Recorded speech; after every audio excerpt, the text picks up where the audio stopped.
Dave from InMe on the Brighton leg of the 20th anniversary tour for the band. How's it feel? Celebratory, and there's some commiseration at the same time because of the inevitability of the passing of time. So I mean, it has been. It's 20 years. Like, you've been going 20 years. Like, one of the sort of burning questions I have really for you is, if you were to steal the DeLorean, go back in time 20 years and see yourself, what would you tell yourself back then? Oh my lord, so many things. Stop drinking so much. It would be a good one. Make some backup plans, maybe. Because I mean, now this is it. I'm committed to this for the rest of my life. There is no alternative. It is what I do. It's in my veins. But then also just say, just chill out a bit, man. Just relax. You're gonna have a lot of fun. Don't worry about money, because it's pointless worrying about money. Well, to a degree. Other than that, don't talk to the girl in the green coat. That's a mysterious story. Well, before we went on stage the other day, we emailed our tour manager, because he left his laptop open, from himself, and said, "You're not going to believe this, but I'm dead and you're alive. I'm from the future, and I'm sending you this message to tell you, don't talk to the girl with the green coat, because it changes the history of mankind, basically." But we didn't have time to. Gaz, our guitarist, is a bit of a geek, computer geek, and he did it before to a friend, but he actually also altered the time on the email. So it actually looked like it was from the future. What a great prank. Yeah. So I guess that kind of leads on to, is there any advice you give to other bands looking to keep going for 20 years? Is there anything other than don't talk to the girl in the green coat? Just love what you do, and I don't know, for me it's not a business, it's got to be a band first. You've got to love what you do, you've got to keep it fresh, you've got to be in a band with your best friends. There's no point, you're in such close proximity all the time. You need to want to hang out and have a laugh. Has it always been, have you always got on really well with the rest of the band? No, I mean, we have our ups and downs, but we understand the bigger picture. So the next day, if there's a tiff, a lover's tiff, that, just move on, move forward, don't hold a grudge, talk about things, and we're brutally honest. That's probably the secret of your success, as it were, I guess. I guess so. Don't tiptoe around each other's emotions to a degree, and say what you mean, say what you think. So there's been some real highlights in those 20 years, I guess. I mean, you've played the Millennium Dome before it was the O2 Arena. You played Reading and Download Festival, and now you're doing a lot more intimate gigs now. Is there a preference between the big shows that you've done before and just to get back down to your roots? There's so many variables that you could play a show to 6 people in a big room that could be potentially really affect you in a way that makes you feel really downtrodden. And then for whatever reason, it could be the funnest night ever, or you can play to the most successful show in a massive room, and for whatever reason, you're not feeling yourself, you're feeling a bit insular, and that can be a disaster.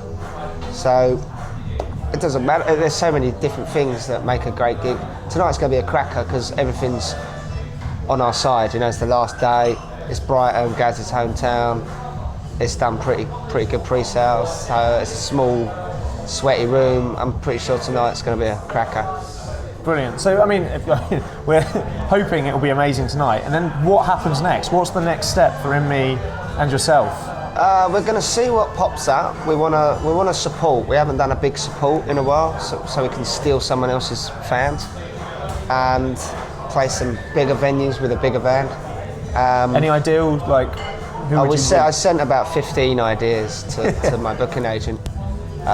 Even silly ones like Iron Maiden, that it's a bit of a pipe dream for me. But that would be incredible, wouldn't it? You never know unless you try. Gotta try, Got to exactly. dream big. And Corey Taylor tweeted me the other day to apologise for giving us a bad review back in 2003. So I even put Slipknot in for a laugh. So a 13-year-old apology. Yeah, I didn't care. I loved the fact that he absolutely mouthed off our band. It was one of the best things ever. So new music in the pipeline, I hear? Yeah, but we're taking it really slow. in the past we've set deadlines and we've put recording dates before we've finished writing things, before we know exactly what everything's going to be. So this time I've written about 6 out of the 10 songs required, and I've demoed 3 and we're all in love with them. So it's just important to make sure everyone feels absolutely. What kind of right thing can we expect? Is it like an evolution? Like how different? Well, is it? it's part of a trilogy. So each album is thematically, musically, conceptually different, but linked lyrically as well. And the first one was about like the beginning of life, you know, youth. So it's quite a bouncy, fun, rocky, melodic album. And the one we're doing now is a bit more reflective and less heavy.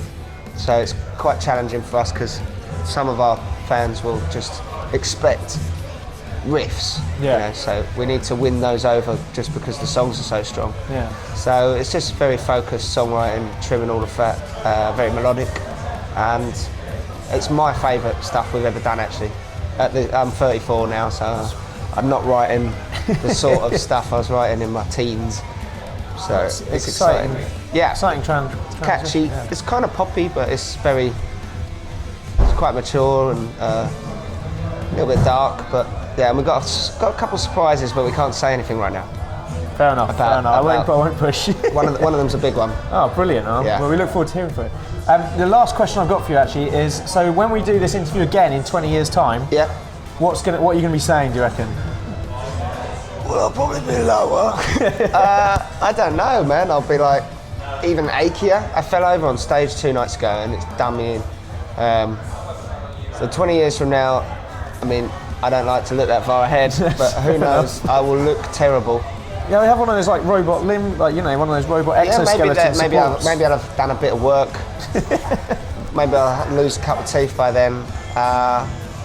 Hopefully, still figuring out ways to get the most enjoyment out of life. And still going strong. And enjoying music, yeah. Enjoying playing live. I won't be jumping around as much, I imagine. But yeah. Well, thank you very much, Dave. It's been amazing having you here, and have a great show. Gonna have my veggie dog. Enjoy your veggie dog. Cheers. It's not just a prop.